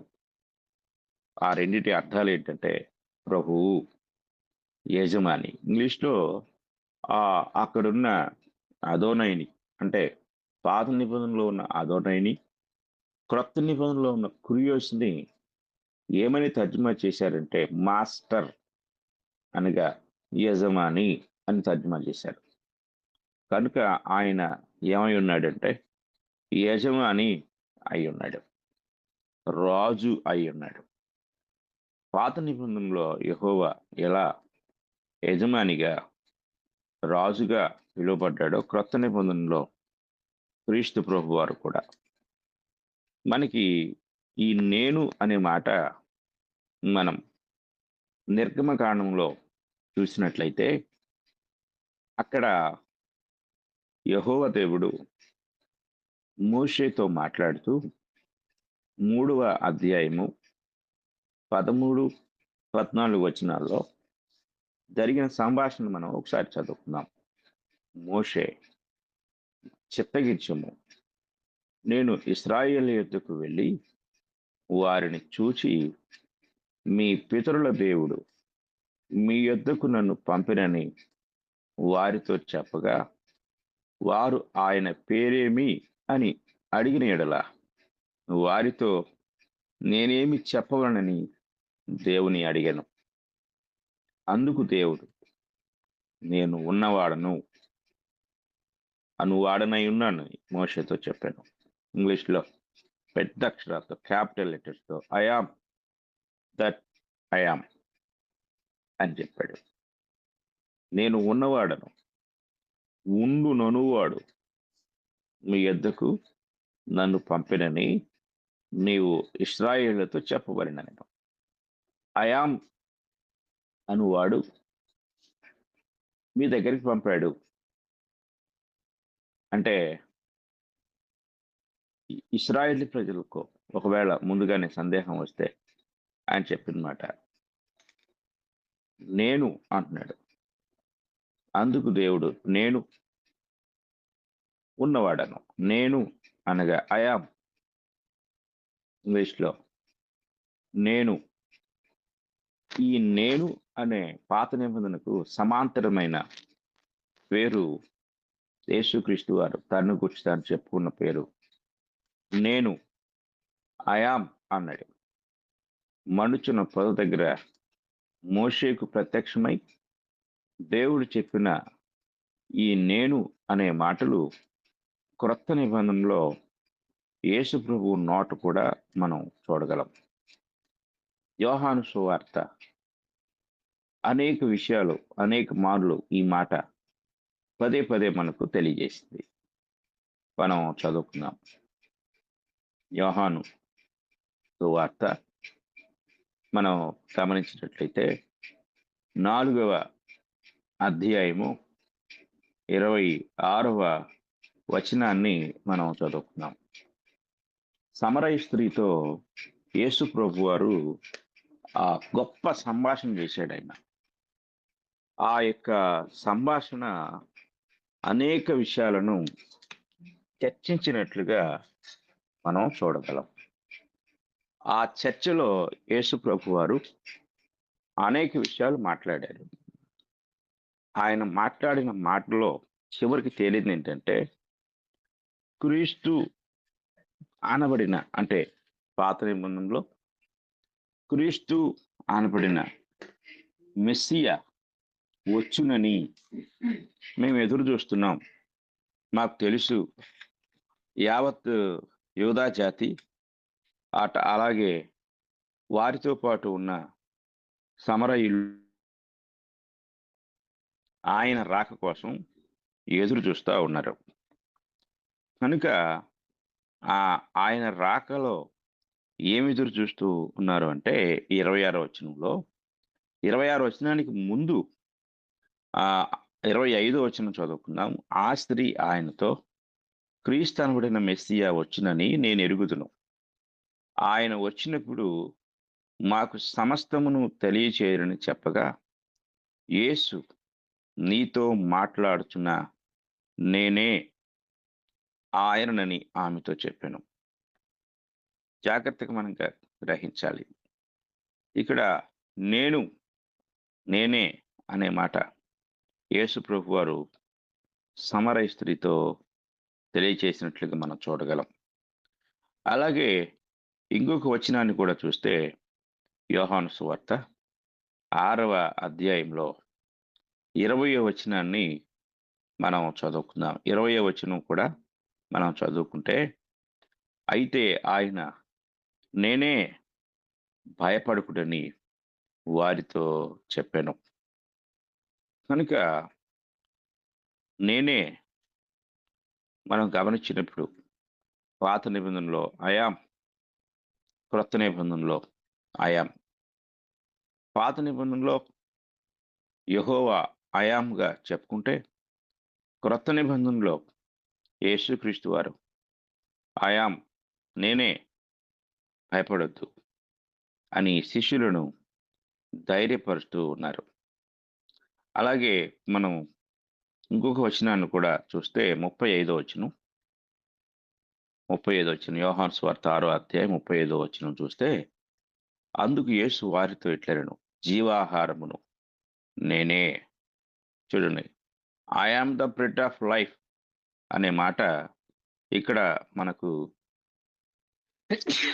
కనబడతా ఉంది. జాగ్రత్తగా మనం ఆలోచించవలసిన వారమై ఉన్నాం. కనుక ఈ మాటలు మనం పరిశీలించినప్పుడు ఈ మాటలో ఆయన చెప్తున్నాడు, జీవాహారమును నేనే, నా ఎద్దుకు వచ్చేవాడు ఏమాత్రమును ఆకలిగొనడు. I am the bread of life, I am. అలాగే 48వ వచనాన్ని కూడా మనం చదువుకుందాం. యోహాను సువార్త 6వ అధ్యాయం 48వ వచనంలో, విశ్వసించువాడే నిత్య జీవము గలవాడు, జీవాహారమును నేనే, I am that bread of life, I am. పాత నిబంధనలో ఐ ఆమ్, క్రొత్త నిబంధనలో ఐ ఆమ్. కనుక పాత నిబంధనలో మహోన్నతుడు దైవత్వం కలిగిన వాడు ఐ ఆమ్ అని చెప్పుకుంటే, క్రొత్త నిబంధనలో ప్రభు అయిన యేసుక్రీస్తు వారు తను గురించి చెప్పుకుంటూ ఐ ఆమ్ అని చెప్పుకున్నాడు. 51వ వచనం కూడా మనం చూస్తే, పరలోకము నుండి దిగి వచ్చిన జీవాహారమును నేనే. ఇక్కడ కూడా ఆయన చెప్తున్నాడు, I am the living bread which came down from heaven. I am the living, నేను పరలోకము నుండి దిగి వచ్చిన జీవాహారమును అని ఆయన చెప్పుకున్నారు. అలాగే మనము ఇంకొక వచనాన్ని కూడా చూస్తే యోహాను సువార్త 11వ అధ్యాయము 25వ వచనంలో ఒక చక్కని మాట మనకు కనపడుతుంది. 25వ వచనంలో, అందుకు యేసు, పునరుత్థానమును జీవమును నేనే. చూడండి, ఇక్కడ I am the resurrection and the life. చూడండి, ఇక్కడ చాలా చక్కగా చెప్తున్నారు ప్రారంభంలోనే, ఐ ఆమ్ ద రిజరెక్షన్. ప్రభు వారు ఐ ఆమ్ అని చెప్పుకున్న ప్రతిసారి ఆయన ఆ మండుచున్న పొద దగ్గర ఎవరితో మాట్లాడుతున్నారో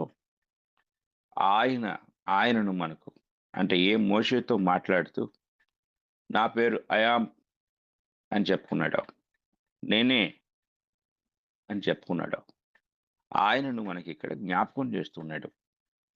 ఆయనకు ఒక రిప్రజెంటేటివ్గా ప్రభువారు భూమి మీద ఉన్న కాలంలో తన్ను గూర్చి చెప్పుకొనటంలో ఆయన ఏమాత్రం సందేహించలేదు. తరువాత మనమందరం ఎక్కువగా అంటే చదువుకునే మాట, ఎరిగిన మాట 14 అధ్యాయం యోహాను సువార్త 14 అధ్యాయము 6వ వచనాన్ని మనం చదువుకున్నట్లయితే అక్కడ ప్రభు చెప్తూ ఉంటారు, యేసు నేనే మార్గమును, సత్యమును, జీవమును, నా ద్వారానే తప్ప ఎవడును తండ్రి యొద్దకు రాడు. చూడండి, ఇక్కడ I am the way, the truth and the life. చూడండి, ఈ మాట మనం జాగ్రత్తగా పరిశీలించితే ప్రారంభంలోనే ఐ ఆమ్, నేనే అంటే క్రింద ఉన్న 3 కూడా నేనే. మార్గము, సత్యము, జీవమును నేనే. ఇక్కడ ఐ ఆమ్ అనే మాట యొక్క విశిష్టత ఏమిటి అంటే, నేనే అంటే ఇంకెవరూ లేరు అని అర్థం. నేను కూడా అంటే కొందరు ఉన్నారు, వాళ్ళలో నేను ఒకడిని. ఇది నేను కూడా అనే మాటకు ఉన్న అర్థం. నేనే అంటే ఇక అసమానమైన స్థితి అది. అంటే వెనక ముందు ఎవరు లేరు. అంటే నాకంటే ముందు, నా తరువాత ఎవరు లేరు, నేను మాత్రమే. నేనే ఐ యామ్. ఈ వచనాలన్నీ మనకు ఏం తెలియజేస్తున్నాయి అంటే, పాత నిబంధనలో మండుచున్న పొద దగ్గర ఏ అయామ్ అయితే ఉన్నారో ఆ అయామ్ని మనకు జ్ఞాపకం చేస్తూ ఉన్నాయి. అంటే పాత నిబంధనలో ఉన్నవాడు అని చెప్పబడిన నిత్యుడైన దేవుణ్ణి మనకు ప్రజెంట్ చేస్తూ, భూమి మీద శరీరధారిగా ఉన్న ప్రభువు నిత్యుడు, ఉన్నవాడు, నిరంతరము ఉన్నవాడు అని ఆయన యొక్క శరీరములో ఉన్న, అంటే శరీరాన్ని ధరించిన వాడుగా ఉన్న ఆయన నిత్యుడు. ఆయన నిత్యత్వపు స్థితిని పదే పదే ఈ అయామ్ అనే మాట తెలియజేస్తూ ఉంది. ప్రకటన గ్రంథం 1వ అధ్యాయం మనం చదువుకుందాం. ప్రకటన గ్రంథం 1వ అధ్యాయము 8వ వచనాన్ని కూడా మనం చదువుకుందాము. అక్కడ ఈ మాట కనపడుతుంది, ఆల్ఫాయు ఓమెగయు నేనే. మూల భాషలో ఆదియు అంతము నేనే. వర్తమాన భూత భవిష్యత్ కాలములలో ఉండువాడను నేనే. సర్వాధికారియు దేవుడునగు ప్రభు సెలవిచ్చుచున్నాడు. జాగ్రత్తగా మనం గమనించాలి. ఈ మాటలు మనం పరిశీలన చేసినట్టయితే ఇక్కడ కూడా ఉండునను వాడు అయామ్ అనే మాట జాగ్రత్తగా మనం ఆలోచించినప్పుడు ఈ మాట ప్రక్కనే ఉన్న 2వ అధ్యాయము 23వ వచనంలో కూడా మనకు చెప్పబడుతూ ఉంటుంది. 2వ అధ్యాయం 23వ వచనాన్ని మనం చదువుకుందాం. దాని పిల్లలను నిశ్చయముగా చంపెదను, అందువలన అంతరింద్రియములను హృదయములను పరీక్షించువాడను నేనే అని సంఘములన్నీయు తెలుసుకొనును. జాగ్రత్తగా గమనించాలి. ఇక్కడ కూడా ఈ వచనంలో కూడా అయామ్ అనే మాట ఉపయోగించబడినట్లుగా మనం చూడగలం. అలాగే ప్రకటన గ్రంథం 21వ అధ్యాయం మనం చూస్తే 21వ అధ్యాయం 6వ వచనంలో కూడా, మరియు ఆయన నాతో ఇట్లనెను, సమాప్తమైనది, నేనే అల్ఫాయు ఓమెగయు అనగా ఆదియు అంతమునై ఉన్నవాడను అని చెప్తాడు. ఇక్కడ జాగ్రత్తగా మనం గమనిస్తే ఆయామ్ ఆల్ఫా అండ్ ఓమెగా అనే మాట ఇంగ్లీష్లో చెప్పబడింది. కనుక ఈ వచనాలన్నీ మనం పరిశీలించినప్పుడు భూమి మీద ఆయన ధరించిన ఈ నామంలో అంతర్లీనముగా ఉన్న, కంటికి కనిపించకుండా మరొక రూపం అనగా ఆయన యొక్క దైవత్వ ప్రదర్శన ఆయన పేరు ద్వారా తెలియచేస్తూ ఉన్నాడు. ఇది మనం చాలా జాగ్రత్తగా గ్రహించవలసిన వారమై ఉన్నాం. కనుక ఈ మాట అంటే ఇదే మాట 22 అధ్యాయం ప్రకటన గ్రంథం 13వ వచనంలో కూడా కనపడుతుంది. నేనే అల్ఫాయు ఓమెగయు, మొదటి వాడను కడపటి వాడను ఆదియు అంతమునై ఉన్నాను. I am alpha and omega, the beginning and the end, the first and the last. కనుక ఈ మాటలు గమనిస్తే నేనే, కనుక ఈ అయామ్ అనే మాట ఎంత శక్తివంతమైనది అనేది మనం జాగ్రత్తగా గ్రహించాలి. అలాగే యేసుక్రీస్తు వారు ఆయన చివరి రాత్రి విందు అయిపోయిన తర్వాత ముందుగానే ప్రణాళికాబద్ధంగా ఆయన గెత్సెమనేకు వెళ్ళారు. గెత్సెమనేకు వెళ్ళినప్పుడు జరిగిన సంఘటన యోహాను సువార్త 18వ అధ్యాయంలో మనం చూడగలం. 18వ అధ్యాయము 4వ వచనాన్ని మనం చదువుకుంటే, యేసు తనకు సంభవింపబోవునవన్నీ ఎరిగిన వాడై వారి యొద్దకు వెళ్ళి మీరెవరిని వెదకుచున్నారని వారిని అడిగాను. వారు నజరేయుడైన యేసునని ఆయనకు ఉత్తరమియ్యగా యేసు ఆయనను నేనే అని వారితో చెప్పాను. ఆయన అప్పగించిన యూదాయు వారి యొద్ద నిలుచుండెను. ఆయన నేనే ఆయననని వారితో చెప్పగా వారు వెనుకకు తగిరి.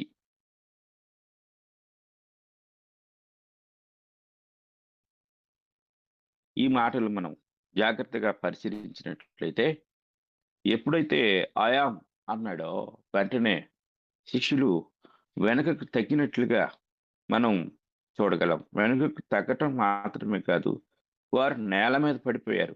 అదేమిటి? వారిని ఎవరో త్రోసివేయలేదు కదా, ఎవరో నెట్టివేయలేదు కదా, ఎవరు వారిని ఏదో చేయలేదు. కానీ మాట చెప్పినందుకే వారు వెనక్కి తగ్గి పడిపోయారు. ఒక వ్యక్తి పడిపోవాలంటే అంత శక్తిని ఉపయోగించి వారిని కిందకి త్రోసివేసినప్పుడు మాత్రమే, బలంగా త్రోసివేసినప్పుడు మాత్రమే పడిపోతారు. మాట చెప్పినందుకే వారు పడిపోయారు. కారణం ఏమిటంటే ఆయన మాటలో ఉన్న విషయాన్ని వారు గ్రహించారు. నేను అయామ్ని, నేను ఉన్నవాడు అనే మాట సైనికులకు అర్థమైపోయింది. అందుకే వారు వెనక్కి తగ్గి, అంటే ఒక అధికారిని చూసినప్పుడు వెనక్కి తగ్గినట్లుగా తగ్గి నేల మీద పడిపోయారు. కనుక ఈ అయామ్, తెలుగులో నేను అనేది ఆయన దైవత్వానికి ప్రతిబింబంగా, ఆయన దైవత్వాన్ని తెలియజేసేదిగా మనము జాగ్రత్తగా గ్రహించవలసిన వారమై ఉన్నాం. ఈ యోహాను సువార్త మనం చదువుతున్నప్పుడు 8వ అధ్యాయంలో ఒక అద్భుతమైన మాట మనకు కనపడుతుంది. ఈ మాటను మనం చూసినప్పుడు 58వ వచనంలో కనపడుతూ ఉంది. అక్కడ ప్రభువు యూదులతో మాట్లాడుతూ అంటాడు, యేసు అబ్రహాము పుట్టక మునుపే నేను ఉన్నానని మీతో నిశ్చయంగా చెప్పుచున్నాను. నేను ఈ మాటను మనం ఆలోచించినట్లయితే ఆ కింద అంటాడు, ఈ వచనంలో ఇంగ్లీష్లో ఉంటుంది, బిఫోర్ అబ్రహాం వాస్ ఐయామ్ అంటాడు. అక్కడ ఐయామ్ అనే మాట ఈ విషయాన్ని తెలియజేస్తుంది. దీని అంతటినీ మనం గ్రహిస్తే ఏం నేర్చుకోవలసిన వారమై ఉన్నాము అంటే, దీని అంతటికి ఒక చక్కని భావాన్ని తెలియజేసే వచనం పౌలు గారు రాశారు. కొలస్సీ పత్రిక 2వ అధ్యాయము 9వ వచనాన్ని మనం చదువుకున్నప్పుడు, ఏలయనగా దేవత్వము యొక్క సర్వ పరిపూర్ణత శరీరముగా క్రీస్తునందు నివసించుచున్నది. ఇంగ్లీష్లో ఈ మాట ఇలా ఉంటుంది, for in him dwelleth all the fullness of the Godhead bodily అని ఉంటుంది. అంటే శరీరముగా నివసించున్నది.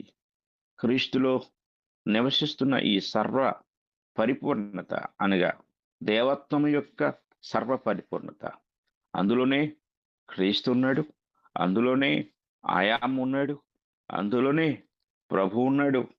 ఆ దేవత్వము భూమి మీద వచ్చి మానవ దేహంలో పరిపూర్ణముగా ప్రత్యక్షమైంది. కనుక చాలామంది ఆయనలో ఉన్న బాడీలీ అనే మాట అంటే దేహముగా అనే స్థితిని మాత్రమే ఎరిగి ఆయన సాధారణమైన మానవుడు, ఆయన మరణించాడు, మరణించేవాడు మానవుడు ఎలా అవుతాడు, అందరిలాగే పుట్టాడు, పుట్టినవాడు మానవుడు ఎలా అవుతాడు, ఒక స్త్రీ గర్భం నుండి వచ్చినవాడు దేవుడు ఎలా అవుతాడు అనే ప్రశ్నలు వేస్తూ ఉన్నారు. దేవత్వము ఆయనలో శరీరములో నివసిస్తూ ఉంది, శరీరముగా నివసిస్తూ ఉంది.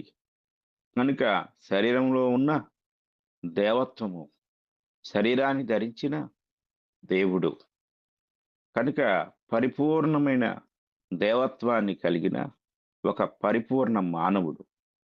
ఈ సత్యాన్ని మనం గ్రహించినప్పుడు యేసుక్రీస్తు వారి యొక్క తత్వాన్ని అంటే ఆయన యొక్క ఆ సార్వత్రికమైన స్థితిని మనం ఎరగలం. కనుక ప్రియ సహోదరుడా, ప్రియ సహోదరి, ఇంతటి దైవత్వాన్ని కలిగి ఉన్న ఆ మహోన్నతుడు, ఆ మహాదేవుడు భూమి మీదకి నీ కోసం నా కోసమే వచ్చారు. కనుక భూమి మీదకి వచ్చిన మన ప్రభువారు, మన రక్షకుడు, పరలోకాన్ని విడిచిపెట్టినవాడు ఈ భూమి మీద రక్షణ కార్యం జరిగించుటకు, దైవత్వం యొక్క ప్రదర్శన జరిగించుటకు, దైవత్వంలో ఉన్న తండ్రిని ఈ భూమి మీద సర్వ మానవాళికి చూపించుటకు ఆయన వచ్చారు. అలా వచ్చినవాడు తన దేహములోనే దైవత్వ ప్రదర్శన జరిగించారు. కనుక ప్రతి పేరుకు వెనకాల ఇంత చరిత్ర ఉంది. ఈ యొక్క పేర్లు అవి ఉపయోగించబడిన విధానాలు కూడా ఈ సత్యాన్ని మనకు తెలియజేస్తా ఉన్నాయి. కనుక ఈ ఉదయకాల సమయంలో నేను ఈ మాటలు ముగిస్తూ ఉండగా మీలో ఇంకా ఎవరైనా యేసుక్రీస్తు కేవలం మానవుడే అని ఆయనలో ఉన్న మానవత్వాన్ని మాత్రమే చూస్తూ మనిషిగా మీరు భావిస్తూ ఉంటే దయచేసి ప్రతి ఒక్కరు కూడా గ్రహించండి, ఆయన మీరంటూ మనిషే, కానీ ఆ మానవ దేహంలో అంతర్లీనమైన దైవత్వం ఉంది, శరీరంగా నివసిస్తుంది. ఆయన దేవుడు, ప్రభువు, క్రీస్తు, రాజు, పరిపాలకుడు.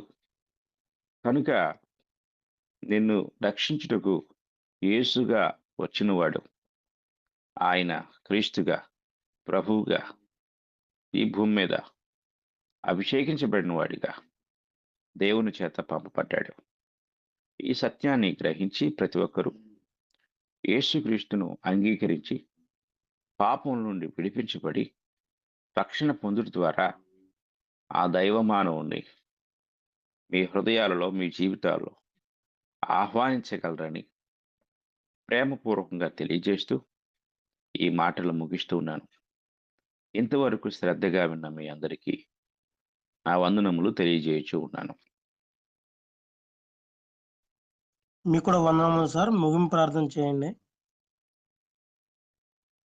పరిశుద్ధుడైన తండ్రి, ప్రేమ కలిగిన దేవా, మీ ఘనమైన నామమునకు స్తుతులు, స్తోత్రములు, కృతజ్ఞతలు చెల్లిస్తున్నాం. మా కొరకు ఈ లోకమునకు దివ్యత్వాన్ని విడిచిపెట్టి మరణించుటకు, మానవుడిగా జీవించుటకు, అవమానాలు పొందుటకు, ఎన్నిక లేనివాడిగా, దిగజారిన వాడిగా, దిక్కులేనివాడిగా ఉండుటకు మీ కుమారుని ఈ లోకానికి మీరు పంపారు. ఎందుకంటే మీరు ఈ లోకాన్ని ఎంతో ప్రేమించారు, అందులో మమ్మల్ని కూడా మీరు ప్రేమించారు. తండ్రి, మీకు స్తోత్రములు.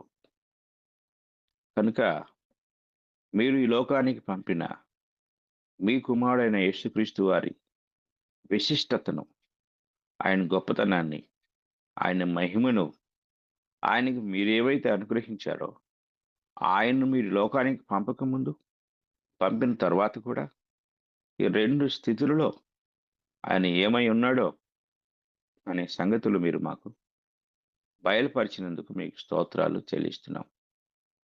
గొప్ప తండ్రి, కనికరించండి. ఈ మాటలు విన్న మా ప్రియులందరినీ మీరు దీవించి ఆశీర్వదించండి. మీ కృపచేత బలపరచండి. తండ్రి, మీకు స్తోత్రాలు చెల్లిస్తున్నాం. కృపగలిగిందేవా, కనికరించండి.